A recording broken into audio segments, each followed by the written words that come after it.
The phone wouldn't stop vibrating. It was face down on the hotel nightstand, buzzing like something trapped.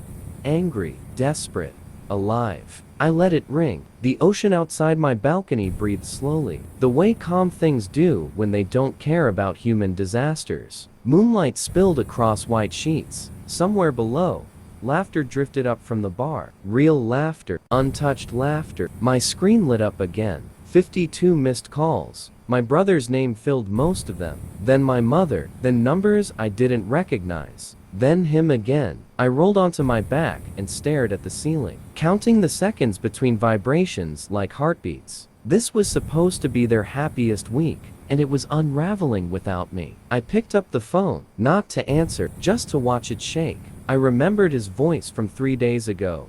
Flat, polite, practiced. "It's better if you don't come," he'd said. "You're socially unfit for this kind of event." Socially unfit. Like a broken appliance. Like something embarrassing to hide when guests arrive. I didn't argue. That's what surprised him. I smiled, thanked him, and hung up. Then I booked the vacation. The first call came at 6:13 a.m. I was in the pool, water holding my body like it actually wanted me there. The phone was on the towel. It rang once, stopped, rang again. I ignored it. By breakfast, there were 17 missed calls. By lunch, 32. By sunset, the hornet's nest was alive. I finally listened to the voicemails. "Answer me. What did you do? This isn't funny. Call me now." My mother's voice cracked on the fourth one. "Please.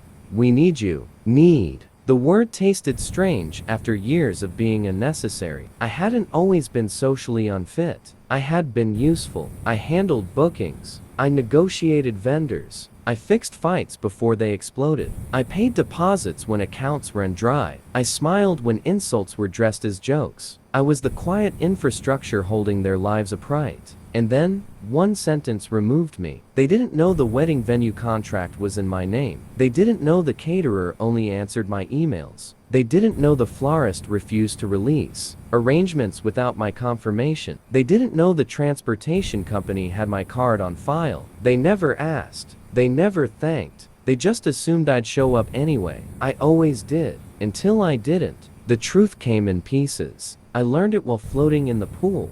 Phone face down.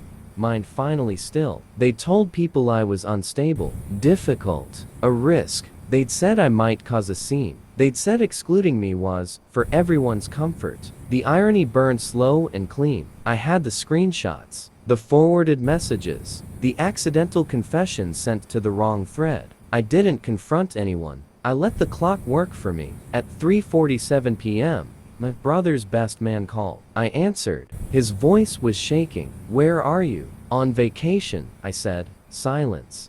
They're saying the venue canceled. The food never arrived. The flowers aren't coming," I finished. Another pause. Longer. "You're the only one who can fix this." I looked out at the ocean. Blue.